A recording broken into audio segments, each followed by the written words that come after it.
still time to make some financial New Year's resolutions. For sure, it's not too late.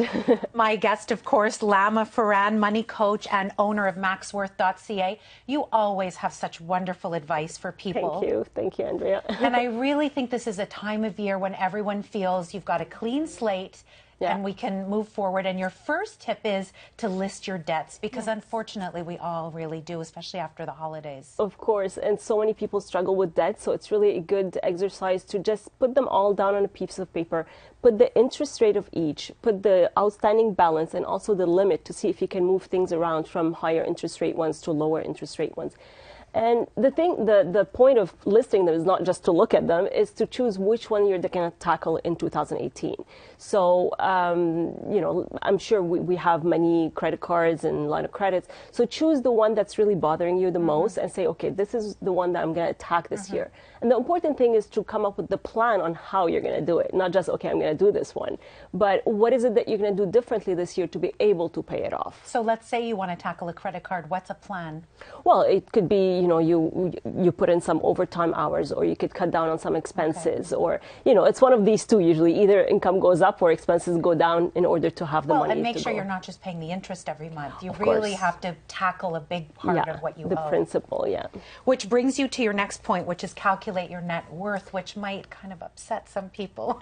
Yeah, well, the net worth is really just what I call your financial weight. How much do you weigh today, financially speaking? So it's a good number to have because it'll be your benchmark to measure your progress. So next year, you'll calculate it again. You say, oh, okay, so it's increased by that much. So how do you calculate it? Is basically all your assets, so everything you have, your cash, your investment, RSPs, the house value, the market value today, your car, minus all your debts, which you've already listed, so it should be pretty easy. Yeah. So that gives you your financial weight today. Yes.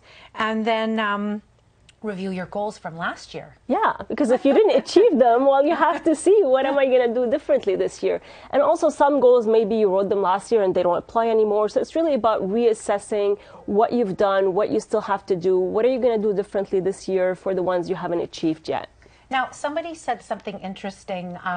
You should have more money at the end of the year than you did at the beginning of the year. I think we lose sight of that in our day and age with credit cards and you know, being able to charge stuff whenever we want to. Well, this is what the net worth number is for, is to be able to see at the end of the year if you ended up with more or not. So this is one of the benchmark numbers, which allows you to see, am I one of those people who I ended up less at the end of the year than I started with? And part of that is your next point, which is tracking your spending. Oh, yes.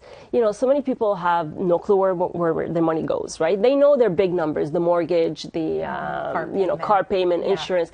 But when it comes to the more variable ones, they just don't really have an idea. So if you start in January and you track for a full year, you'll really have a great idea on how much you spend on eating out, gifts, entertainment, things like that. We don't have too much time left, but you really think people should look at what they spend on Christmas? Yes, and open a savings account today and start saving today in January, not on December 23rd. So much discipline. Yeah. I guess you should do the same if you're planning a trip, create an account to save. Exactly. That method of opening an account and saving for it on a regular basis works for anything that's like a big amount that comes, once a year.